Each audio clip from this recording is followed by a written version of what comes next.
Hello दोस्तों, सभी को गुड मॉर्निंग। सभी का स्वागत है विशेष फिजिक्स की ऑनलाइन क्लास में। तो हमने जो अपन इलेक्ट्रॉनिक्स पेपर की बात करते हैं, तो इलेक्ट्रॉनिक्स में अपन ने कितनी लगभग 1 यूनिट पहले कंप्लीट कर चुके थे। उसके बाद एक अपन ने लॉजिक सर्किट वाला चैप्टर, लॉजिक गेट वाला चैप्टर अपन ने कंप्लीट कर दिया था। आज अपन एक नया चैप्टर स्टार्ट करने जा रहे हैं जिसका नाम है रेक्टिफायर, जो आपने ट्वेल्थ में भी नाम सुना हुआ है रेक्टिफायर, जिसे हिंदी में बोलते हैं दिष्टकारी या दिष्टकरण। तो सबसे पहले तो आप जानते होंगे कि रेक्टिफायर क्या होता है, दिष्टकरण क्या होता है। यदि आप कर में यदि थोड़ा सा जनरल आपको बेसिक पीछे ले जाना चाहूँगा। यदि मैं बात करूँ अपने पास एसी और डीसी की, आपको पता है कि करंट दो फॉर्म में आती है, एक तो एसी फॉर्म में आती है, एक डीसी फॉर्म में आती है।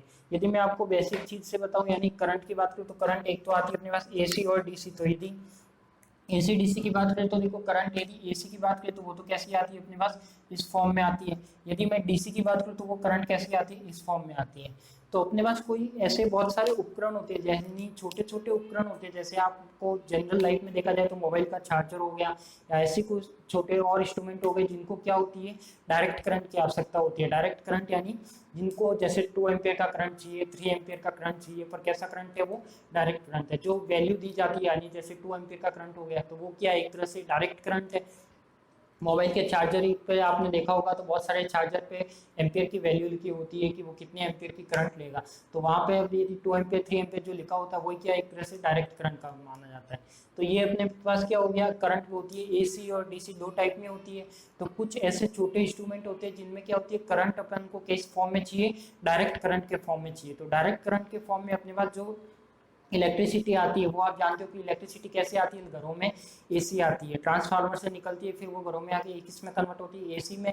तो अपन को जो छोटे छोटे ये इंस्ट्रूमेंट होते हैं, चार्जर वगैरह, इसमें क्या होते हैं, कुछ ऐसा एक उपकरण लगा होता है जो क्या करता है, वापस एसी को किस में कन्वर्ट करेगा, डीसी में। यानी यदि अल्टरनेटिंग करंट था उसको वापस किस में कन्वर्ट हो जाएगा, डायरेक्ट करंट में।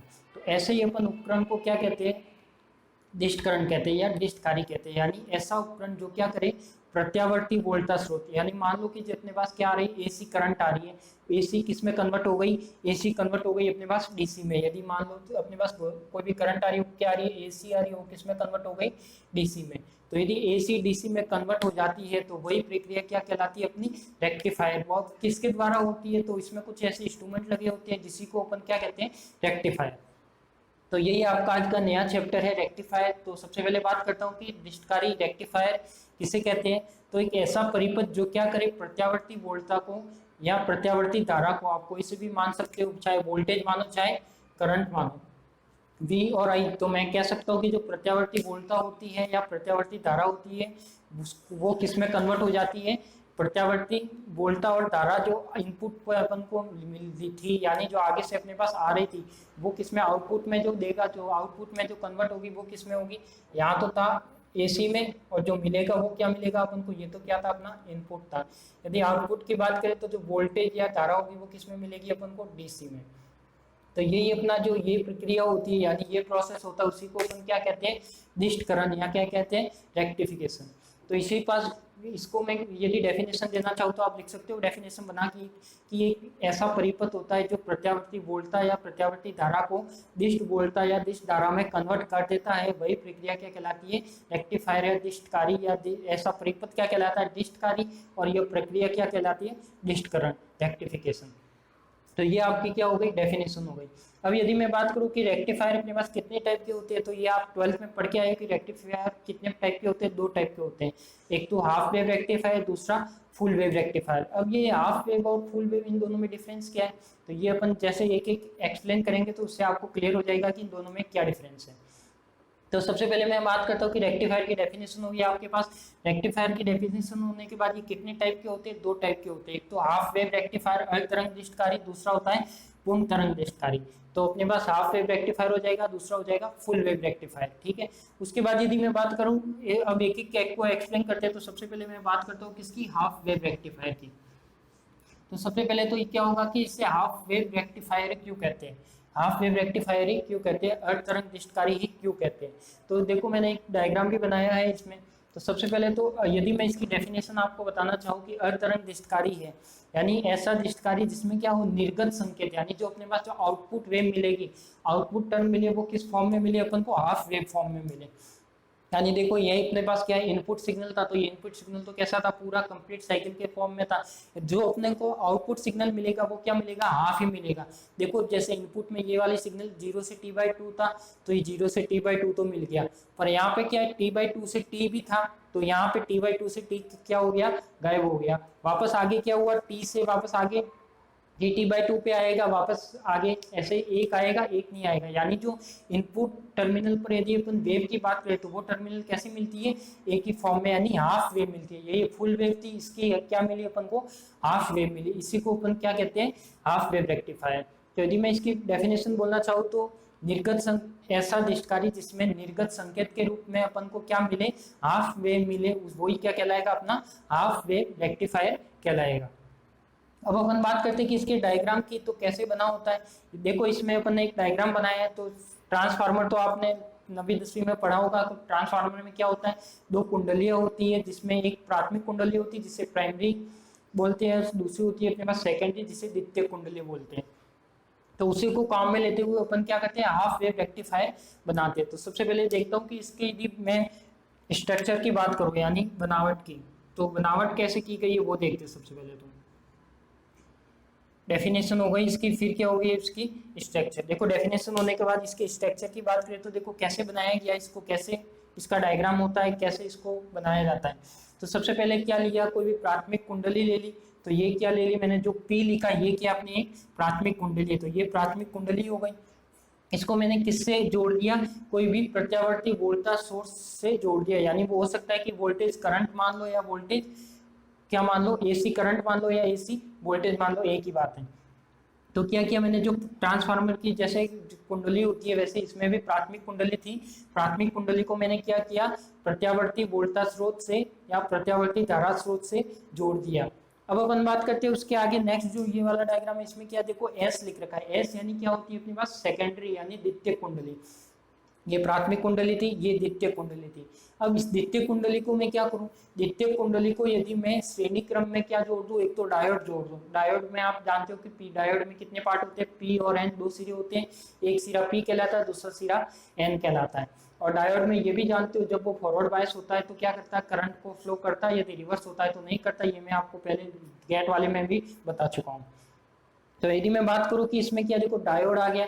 यदि द्वितीय कुंडली को क्या करें, डायोड को जोड़ते हुए, देखो द्वितीय कुंडली को डायोड तथा जो लोड प्रतिरोध है, लोड प्रतिरोध क्यों लगाया, क्योंकि अपन यहाँ पे क्या निकालेंगे, इसका आउटपुट निकालेंगे। तो जो आउटपुट निकालने के लिए क्या लगाते हैं अपन, लोड लगाते हैं। तो जो द्वितीय कुंडली है उसको क्या किया, डायोड और लोड प्रतिरोध के साथ किस सीरीज में जोड़ दिया, श्रेणी क्रम में जोड़ दिया। यानी श्रेणी क्रम में जोड़ने से क्या होगा, देखो ये श्रेणी क्रम ही है, यानी ये पूरा एक ही लूप बन रहा है। यानी यहाँ से यहाँ तक आने का वापस क्या अपने पास एक ही रास्ता है। तो इस तरह से अपन कह सकते हैं कि ये क्या है, श्रेणी क्रम है। तो इसकी देखो स्ट्रक्चर क्या हुआ, प्राथमिक कुंडली को प्रत्यावर्ती वोल्टेज स्रोत और धारा स्रोत से जोड़ते हैं, और जो द्वितीय कुंडली को श्रेणी क्रम में डायोड तथा लोड प्रतिरोध से जोड़ते हैं। और इसी तरह क्या बनाया जाता है, अपना हाफ वेव रेक्टिफायर बनाया जाता है। तो अपन ने जोड़ दिया, देखो यहाँ पे हाफ वेव रेक्टिफायर। अब यहाँ पे अपन जानते हैं कि देखो जब इनपुट में अपना इनपुट सिग्नल क्या ये वाला है, यदि अपन ने इनपुट सिग्नल में कौन सा सोर्स दिया है, एसी सोर्स दिया है। एसी का मीनिंग है कि वहाँ पे क्या आएगा, V I equal to E P sine omega T. AC में आप जानते हो कि एसी किस फॉर्म में आता है, इस वेव की फॉर्म में आता है, इस फॉर्म में। तो इसकी अपन ने इक्वेशन लिख ली E P sine omega T, जिसमें ये क्या कहलाता है, अपना एम्पलीट्यूड कहलाता है। तो ये क्या हो गया अपने पास, E P sine omega T. तो जो एसी सोर्स की इक्वेशन होगी वो लिख दी मैंने, वी आई इक्वल टू जो वो इनपुट वोल्टेज हो गया कितना हो गया, ई पी साइन ओमेगा टी। अब यदि मैं बात करूं कि देखो यहाँ पे जो मैंने वोल्टेज लिखा वो कितना लिखा है, N E P sine omega T. अब आपने 12वीं क्लास में एक अन्योन्य प्रेरण का सिद्धांत तो सुना ही होगा, म्यूचुअल इंडक्शन थ्योरी के नाम से। यानी क्या होता है, उसमें दो कुंडली होती है। मान लिया कि अपने पास क्या है, दो कुंडली है, यानी एक कुंडली ये है, दूसरी कुंडली ये है।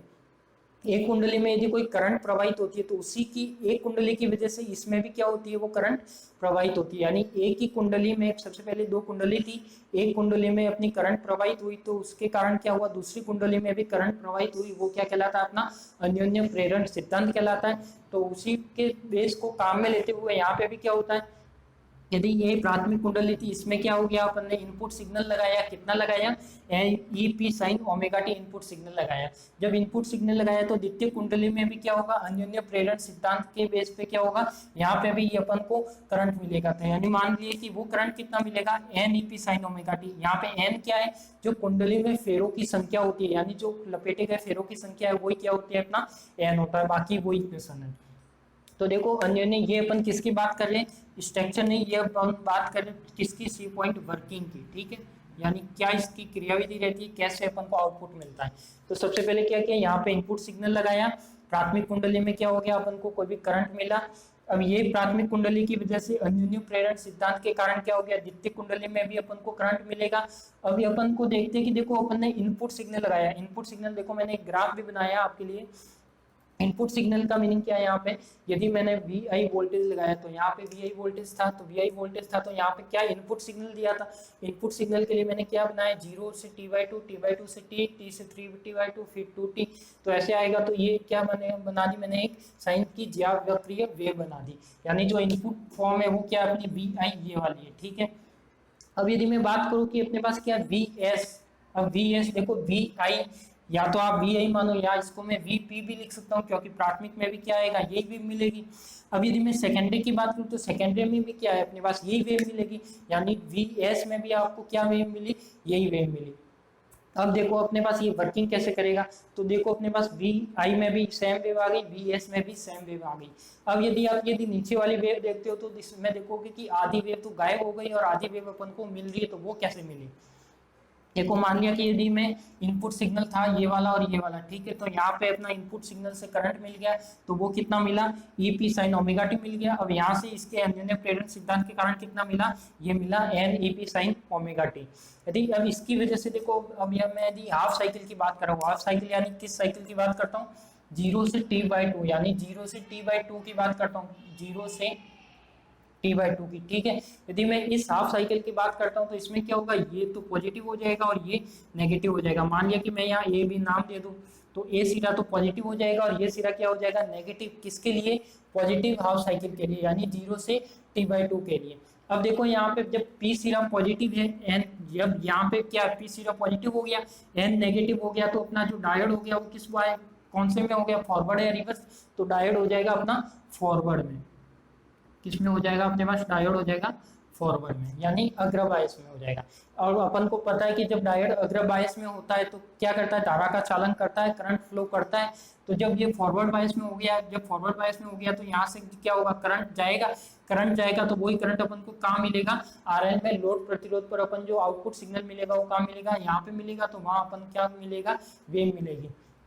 तो अपने पास क्या हुआ, जब पॉजिटिव हाफ साइकिल की 0 से t/2 की बात कर रहे थे, तो इसमें जब ये बात कर रहे थे तो इसमें क्या हुआ, अपने पास पॉजिटिव हाफ साइकिल मिली। क्यों, क्योंकि डायोड क्या है अपने पास, ये प्लस हो गया, ये माइनस हो गया, यानी डायोड कैसा हो गया, फॉरवर्ड बायस हो गया, फॉरवर्ड यानी अग्र बायस हो गया।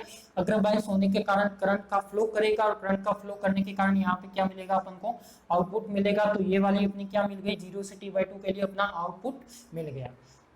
अब यदि मैं बात करूँ सेकेंड इसके जस्ट आगे वाले पोर्शन की, यानी t/2 से t की, देखो t/2 से t वाले पोर्शन की बात करूँ तो इसमें क्या होगा, देखो इसमें यदि बात करते हो t/2 से t वाले पोर्शन की, यानी ये क्या हो जाएगा, जब नेगेटिव दूसरी साइकिल है, या फिर अपन कह सकते हैं कि नेगेटिव साइकिल, या फिर कह सकते हैं कि t/2 से t की साइकिल। यदि मैं इस साइकिल की बात करूँ तो यहाँ पे क्या हो जाता है, ये जब 0 से t/2 था तो ये तो क्या हो गया, प्लस और माइनस। जब t/2 से t हो जाएगा, यानी क्या हो जाएगा, t/2 से t हो जाएगा, तो यहाँ पे तो क्या हो जाएगा, माइनस, और यहाँ पे क्या हो जाएगा, प्लस। यानी वो क्या हो जाएगा, पहले से ऑपोजिट हो जाएगा, क्योंकि पहले पॉजिटिव साइकिल थी तो ये वाला था, नेगेटिव साइकिल हो गई, इसका ऑपोजिट हो गया, यानी ये माइनस हो गया, ये प्लस हो गया। अब देखो जब ये वाला माइनस हो गया तो एन सिरा क्या होगा, प्लस होगा, और डायोड ये कौन सी अवस्था में जुड़ गया, अब रिवर्स में जुड़ गया।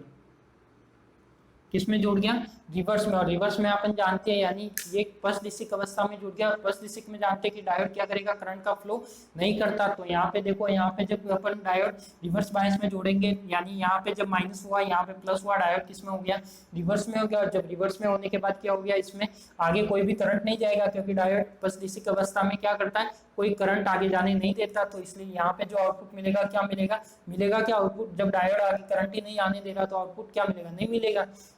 तो यहाँ से t/2 से क्या हो गया, t के लिए आउटपुट अपन को नहीं मिला, यानी ये क्या हो गया अपने पास कोई भी यहाँ पे ग्राफ नहीं आया, यानी ये वाली आधी वेव क्या हो गई अपनी गायब हो गई।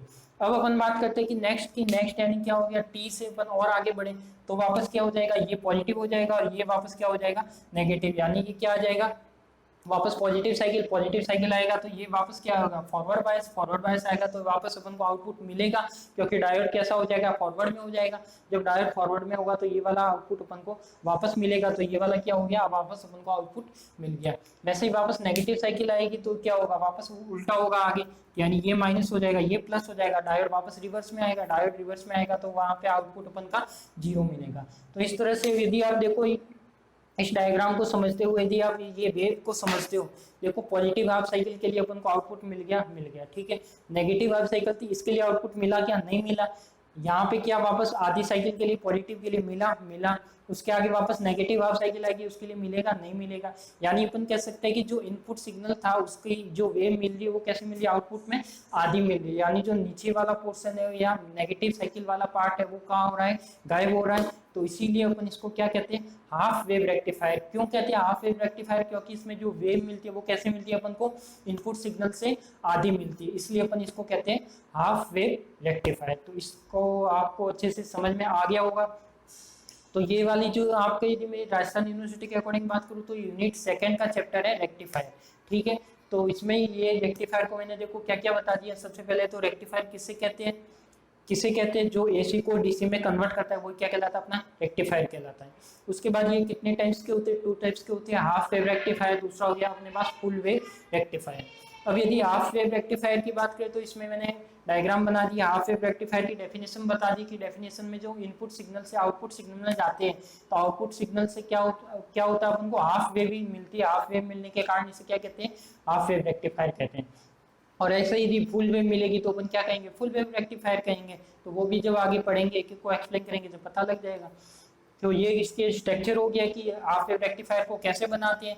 तो वो इसकी प्राथमिक कुंडली को एसी सोर्स से जोड़ दिया, द्वितीय कुंडली को डायोड और लोड प्रतिरोध के श्रेणी क्रम से जोड़ दिया। इस तरह से क्या बन गया अपना हाफ वेव रेक्टिफायर। इसकी वर्किंग कैसे हुई, पॉजिटिव हाफ साइकिल के लिए ये फॉरवर्ड वाइस में, तो यानी करंट आगे जाने देगा, अपन को आउटपुट मिलेगा, तो आउटपुट मिल गया। यदि नेगेटिव साइकिल की बात करें तो क्या होगा, डायोड रिवर्स बायस में जुड़ जाएगा, धारा का चालन नहीं करेगा, करंट आगे जाने नहीं देगा, तो आउटपुट क्या मिलेगा, 0 मिलेगा। तो आउटपुट क्या हो गया, 0 हो गया। वैसे यदि आगे की बात करें तो आगे वापस आउटपुट मिलेगा, तो ये क्या हो गया अपना पॉजिटिव वापस हाफ साइकिल, यानी अपन कह सकते हैं कि जो पॉजिटिव हाफ साइकिल है उसका तो आउटपुट मिल रहा है, जो नेगेटिव हाफ साइकिल है उसका आउटपुट नहीं मिल रहा। इस तरह से ये इसका क्या हो गया, हाफ वेव रेक्टिफायर हो गया। अब इसके डेरिवेशन भी है जिसमें आपको क्या क्या निकालना है। सबसे पहले इसकी करंट निकालनी है, इसका वोल्टेज निकालना है, आरएमएस वैल्यू निकालनी, रिपल फैक्टर निकालना, एफिशिएंसी निकालनी, दक्षता निकालनी, बहुत सारी चीजें निकालनी है। तो अपन एक एक स्टार्ट करते हैं। तो आपका ये कंप्लीट थ्योरेटिकल पोर्शन हो गया, कैसे रेक्टिफायर क्या होता है, कैसे काम करता है, कितने प्रकार के होते हैं, कैसे इसकी वेव मिलती है और क्या प्रोसेस रहता है। तो ठीक है, आप सभी को अच्छे से समझ में आ गया हो गया। अब अपन बात करते हैं एक एक डेरिवेशन की, ठीक है। तो एक एक चीज अपन निकालते हैं।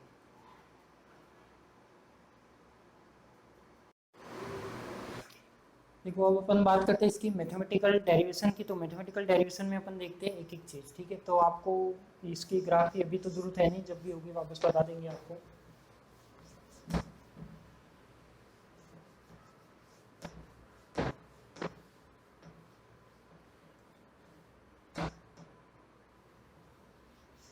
तो आप लगा लो नेक्स्ट टॉपिक मैथमेटिकल एनालिसिस या गणितीय विश्लेषण इसका, किसका, हाफ वेव रेक्टिफायर का। अब देखो इसका गणितीय विश्लेषण कैसे होगा। यदि मैं मानता हूँ क्या इसका गणितीय विश्लेषण, तो क्या क्या चीज निकालनी है वो सब पहले निकालते हैं। पहले कॉमन चीज निकाल लेते हैं कि अपने पास देखो अपने पास क्या है। यदि मैं जो अपने पास ये अर्धतरंग दृष्टकारी है, यानी मैं लिख सकता हूँ कि अर्धतरंग दृष्टकारी में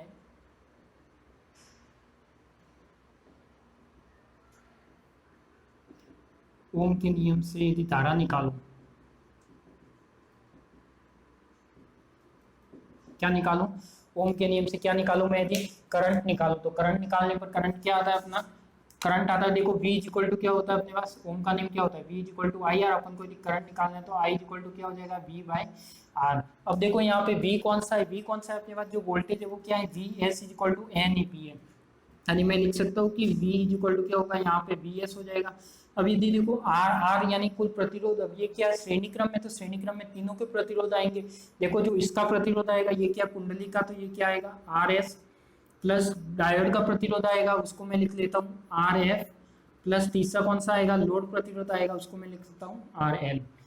यानी ये अपनी क्या हो जाती है कि इक्वेशन हो जाती है जिसमें क्या निकाला अपन ने, जो अर्ध तरंग दिष्टकारी में जो करंट है वो निकाल दिया। यानी करंट का मीनिंग हो गया कि जो ये सेकंड वाला डायग्राम है इसमें जो करंट आ रहा है वो निकाला किसके नियम से, ओम के नियम से। तो ये हो गया अपने पास I equal to V by R. V कितना है यहाँ पे VS NEP sine omega T, और ये क्या हो गया इसका RS plus RF plus RL हो गया। अब अपन बात करते हैं कि किसकी, अब अपन बात करते हैं देखो अपने पास VS की। तो देखो VS कितना था अपने पास NEP साइन ओमेगा टी, ठीक है। यानी EP क्या था उसका एम्पलीट्यूड, N क्या थी उसमें कुंडली में फेरों की संख्या। तो ये वाला क्या है कांस्टेंट टर्म ही आएगी, तो इसको मैं मान लेता हूँ कि जो NEP है उसको मैं मान लेता हूँ किसके इक्वल, EM के इक्वल। तो ये हो जाएगा VS equal to EM sine omega T. अब यदि मैं देखो ये वाला सर्किट है, इसमें यदि इंटरनल रेजिस्टेंस की बात करूँ तो इंटरनल देखो लोड कभी भी इंटरनल में नहीं आता। तो इंटरनल में जब लोड नहीं आता तो कौन से रेजिस्टेंस इंटरनल में आ जाएंगे, एक तो ये आ जाएगा और एक इसका आ जाएगा। यानी मैं कह सकता हूँ कि जो आंतरिक प्रतिरोध होगा क्या होगा, आंतरिक प्रतिरोध। तो आंतरिक प्रतिरोध देखो क्या आता है R इज इक्वल टू, मैं क्या करूं, एक तो RS, यानी RS क्या था यहाँ पे देखो RS तो है विद्युत कुंडली का प्रतिरोध, RF क्या है फॉरवर्ड बायस में या अग्रदिशिक अवस्था में डायोड का प्रतिरोध, और RL क्या है लोड प्रतिरोध। तो यहाँ पर लिख लेना जहां पर RS विद्युत कुंडली का प्रतिरोध है, डायोड का RF क्या है अग्रदिशिक अवस्था में डायोड का प्रतिरोध है, RL क्या है लोड प्रतिरोध है। तो R इज इक्वल टू क्या हो गया अपने पास RS प्लस का RF हो गया, ठीक है। ये लिख सकता हूं मैं। यदि मैं ये वाली वैल्यू इस इक्वेशन नंबर 1 में रख लेता हूं तो देखो समीकरण 1 से क्या आ जाएगा अपने पास, इक्वेशन 1 से आ जाएगा अपने पास देखो I is equal to VS की वैल्यू क्या आई अपने पास EM साइन ओमेगा टी, और अपॉन में क्या आएगा देखो RS प्लस RF, तो इसका जगह तो क्या आ जाएगा R आ जाएगा। तो ये R आ गया प्लस का क्या आ गया RL आ गया। अब ये भी क्या अपने पास देखो वोल्टेज अपॉन में क्या है रेजिस्टेंस है, यानी ये भी क्या होगा अपने करंट की फॉर्म में होगा, करंट की फॉर्म में होगा तो इसको मैं एक नया कांस्टेंट मान लेता हूँ। यानी जो EM है और R प्लस RL है उसको मैं मान लेता हूँ क्या IM। तो ये क्या आ जाएगा अपने पास I is equal to IM sine omega T, ठीक है। तो ये वाला जो आ जाएगा अपने पास करंट आ जाएगा। अब अपन जानते हैं कि करंट किस फॉर्म में मिलेगा अपन को हाफ वेव रेक्टिफायर में। यदि दो साइकिल की बात करें तो 0 से T, एक साइकिल कंप्लीट साइकिल की बात करते हो, एक साइकिल था अपना, यानी मान लिया कि ये वाला क्या था अपना एक साइकिल था, ठीक है 0 से T/2 और T। तो यदि मैं बात करता हूँ कि जो 0 से T/2 अपन को आउटपुट मिल रहा था, यानी 0 से T/2 के लिए तो अपन को करंट मिल रहा है, तो यानी मैं लिख सकता हूँ कि ये वाली कंडीशन क्या रहेगी अपने पास 0 से T/2 के लिए। यदि मैं इसके आगे वाली कंडीशन की बात करूँ, यानी ये क्या करूँ T/2 से T की, तो I इक्वल टू क्या आएगा अपने पास 0 आएगा, ठीक है। तो इस तरह से आप लिख सकते हो कि ये वाला क्या हो गया देखो ओम के नियम से I निकाल लिया, VS की वैल्यू अपन को पता है क्या है NEP साइन ओमेगा टी, ये दोनों कांस्टेंट टर्म में अलग कांस्टेंट मान लिया EM। तो ये हो गया VS equal to EM sine omega T, ये डायोड का आंतरिक प्रतिरोध हो गया। R is equal to RS plus RF, load कभी भी आंतरिक में नहीं आता इसलिए RL को शामिल मत ले लेना। तो ये हो गया समीकरण 1 से EM R plus RL sign omega T. अब ये जो चीज अपन ने मानी है ये आप याद रखना कि जो I इक्वल टू क्या माना है अपन ने EM अपॉन में R प्लस RL क्या है IM है, I इक्वल टू क्या आ गया IM साइन ओमेगा टी, 0 से T/2 के लिए I ये वाला आ गया, और T/2 से T के लिए I कितना आ जाएगा 0 आएगा। अब अपन क्या करते हैं, ये चीज आपको ध्यान में आ गई, यदि स्क्रीनशॉट लेना हो तो ले लो, फिर अपन इसके आगे बढ़ते हैं।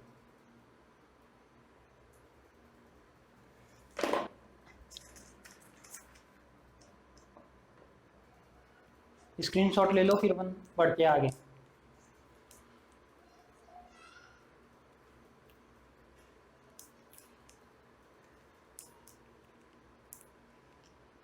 अब देखो अपनी जो फर्स्ट वैल्यू आती है, फर्स्ट निकालना है अपना धारा का औसत मान।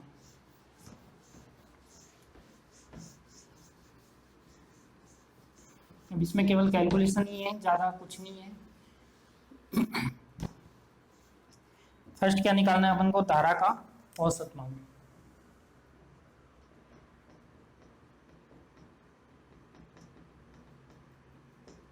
अब देखो जो आउटपुट में जो करंट मिलेगा कैसा मिलेगा अपन को, एसी मिलेगा डीसी मिलेगा, अपन को पता है रेक्टिफायर में क्या मिलेगा, डीसी मिलेगा। तो इसको मैं लिख सकता हूँ कि इस फॉर्म में निकालना हूँ आई इज इक्वल टू, या फिर इसको मैं ऐसे भी लिख सकता हूँ आई डीसी। ठीक है, ये क्या होगा, यदि अपन को एवरेज वैल्यू निकालते हैं, एवरेज वैल्यू कैसे निकालते हैं, बहुत सारी टर्म होती है उसको ऐड करके टोटल नंबर ऑफ संख्या का डिवाइड लगा देते हैं। तो ये क्या हो जाएगा अपने पास, जीरो से टी आई डी टी क्या हो जाएगा, और ये हो जाएगा एक साइकिल के लिए जीरो से टी और डी टी। यानी जब अपन को क्या निकालना है, एवरेज वैल्यू निकालनी है, average value of I D C. ठीक है, तो फर्स्ट है अपने पास जीरो से टी आई डी टी और जीरो से टी डी टी निकालना है। तो ये कैसे निकालते हैं, देखो यहाँ पे अपने पास आई की वैल्यू है, सबसे पहले तो क्या कंप्लीट एक साइकिल है, तो एक साइकिल की बात करें जीरो से टी, जीरो से टी, ये क्या होगा, टोटल नंबर होगा, ये क्या होगा इसका इंटीग्रेशन। यदि मैं इसकी बात करूँ तो ये देखो क्या आ जाएगा अपने पास, जीरो से टी, आई की वैल्यू क्या है, आई की वैल्यू अपने पास कितनी है, देखो आई की वैल्यू ये देखो टी बाई टू के लिए वो है और टी बाई टू से टी के लिए जीरो है।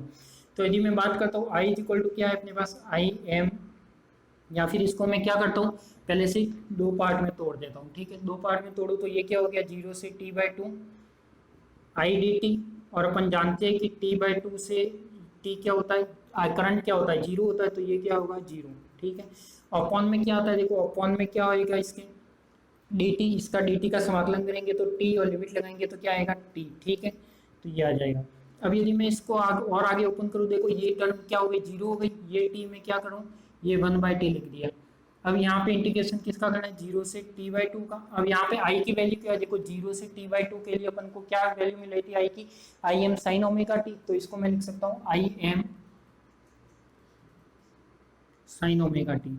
अब क्या करना है, इसका इंटीग्रेशन करना है, तो आप अच्छे से कर सकते हो, वन बाई टू आ जाएगा। देखो यदि इसका इंटीग्रेशन करें तो क्या आ जाएगा अपने पास, साइन ओमेगा टी तक का क्या होता है माइनस का कॉस, तो ये हो जाएगा माइनस का कॉस ओमेगा टी अपॉन में ओमेगा।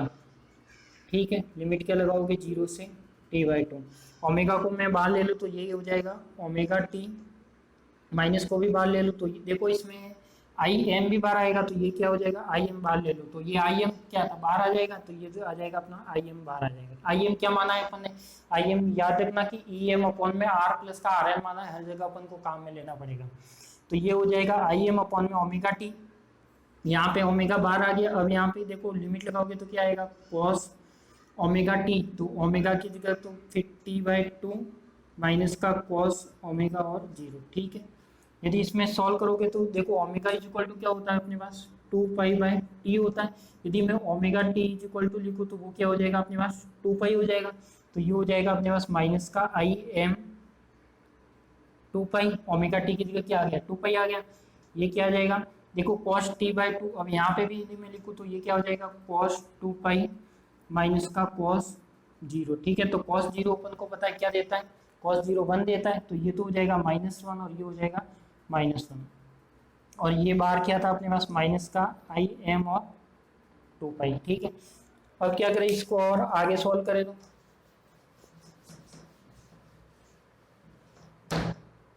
देखो आगे सॉल्व करें तो क्या आएगा अपने पास, देखो माइनस का, देखो माइनस टू यानी माइनस का आई एम अपॉन में कितना आ जाएगा, टू पाई, और ये माइनस का टू, देखो माइनस माइनस प्लस हो जाएगा, टू से टू कैंसिल हो जाएगा, यानी अपने पास जो आई डी सी आएगा वो कितना आएगा, या उसकी जो एवरेज वैल्यू आएगी वो कितनी आएगी, आई एम अपॉन में पाई आएगा। क्या आएगा, आई एम अपॉन में पाई आएगा। अब यदि मैं आई एम अपन ने क्या माना था, आई एम अपन ने क्या माना था, आई एम अपन ने माना था ई एम आर प्लस का आर एल माना था, तो इसको मैं लिख सकता हूँ कि आई डी सी क्या आएगा आपके पास, ई एम आर प्लस का आर एल और साथ में क्या आएगा पाई। तो इस तरह से ये क्या आ जाएगा अपना आई डी सी और आई डी सी आ जाएगा। ठीक है, इसका स्क्रीनशॉट ले लीजिए आप।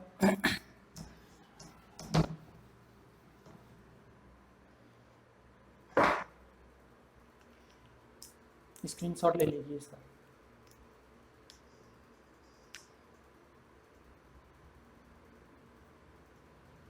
कई बार इसको इस फॉर्म में भी देखने को मिल सकता है कि I D C is equal to, यदि वन अपन पाई करोगे तो 0.31 यानी इसको 31.8% के फॉर्म में मिलता है, यानी 0.318 1/पाई आता है, तो ये क्या हो जाएगा 31.8 IM। यानी कह सकते हैं कि इसका जो मैक्सिमम करंट क्या है अपना IM है उसका कितना होगा 31.8% होगा, तो ये हो जाएगा। अब यदि मैं वोल्टेज की बात करूँ तो वोल्टेज क्या आएगा, तो वोल्टेज अपन को देखना है कि यदि वोल्टेज निकालना चाहो तो इसका वोल्टेज क्या आ सकता है। देखो यदि मैं वोल्टेज की बात करूँ तो वोल्टेज क्या आ जाएगा अपने पास, देखो वोल्टा क्या होगी अपने पास ADC निकालना है, ठीक है, वोल्टेज क्या होना है ADC, तो V इज इक्वल टू क्या होगा IR, तो I क्या होगा अपने पास IDC, R कौन सा आएगा यहाँ पे वोल्टेज निकालना है तो RL आएगा, तो वो क्या आ जाएगा RL, तो EDC इज इक्वल टू क्या आएगा अपने पास IDC की वैल्यू कितनी है EM अपॉन में R प्लस का RL, साथ में क्या आ जाएगा पाई और क्या आ जाएगा RL, तो ये क्या आ जाएगा RL। तो ये अपन कह सकते हैं कि ये क्या आ गया ADC आ गया, तो इसको भी मैं 31.8 के फॉर्म में लिख सकता हूँ। तो ये क्या आ गया, आप नंबर दे देना, इसको आगे नंबर नहीं दिया तो इस ये 2 दे दो, ये 3 दे दो, यानी जो अपने पास एवरेज वैल्यू थी, एवरेज वैल्यू का क्या आ गया ये IDC करंट भी आ गया और इसका वोल्टेज भी आ गया। तो आप कैसे भी निकालो, चाहे वोल्टेज पहले निकालो, वोल्टेज को इस तरीके से कर लो और करंट निकालो, बात एक ही है, तो एक कोई सा भी आप निकाल सकते हो। तो ये आपकी जो फर्स्ट टर्म थी क्या था, धारा का औसत मान हो गया। तो धारा का औसत मान के बाद आपके और एक टर्म आएगी, फिर क्या आएगी अपने पास रूट मैन स्क्वायर, यानी वर्ग माध्य मूल धारा आएगी, यानी IAC आएगा, या फिर जो IRMS आएगा, IRMS को अपन क्या लिखते हैं IAC लिखते हैं, तो वो भी आप निकाल सकते हो, ठीक है। तो वो निकालेंगे अपन नेक्स्ट क्लास में। तो आपके लिए इतना ही। तो अपने पास क्या हो गया, रेक्टिफायर का एक पोर्शन अपन ने निकाला है, अभी तो इसके 2-3 वीडियो और बनेंगे जिसमें अपन कंप्लीट इसके डेरिवेशन को कवर करेंगे, ठीक है। वीडियो आपको अच्छा लगे तो आगे से आगे आपको शेयर करें, और थोड़ी लाइक में आपकी कमी रहती है तो लाइक भी किया कि करें वीडियो को, और आपके जो फ्रेंड सर्कल है उनको शेयर करें जो अदर किसी भी कॉलेज में हो, BSc में हो, BSc BEd में हो, तो जहाँ उनके ये टॉपिक है। और ये वाला जो टॉपिक है सबसे बेस्ट ये है कि ये आपने 12th में भी पढ़ रखा है और 12वीं क्लास में भी आज भी ये टॉपिक है, तो 12वीं क्लास वाले के लिए भी इम्पोर्टेंट है, BSc के लिए भी है, BSc BEd के लिए भी है, ठीक है। तो आप सभी को धन्यवाद, मिलते हैं अपन इसी में नेक्स्ट क्लास में।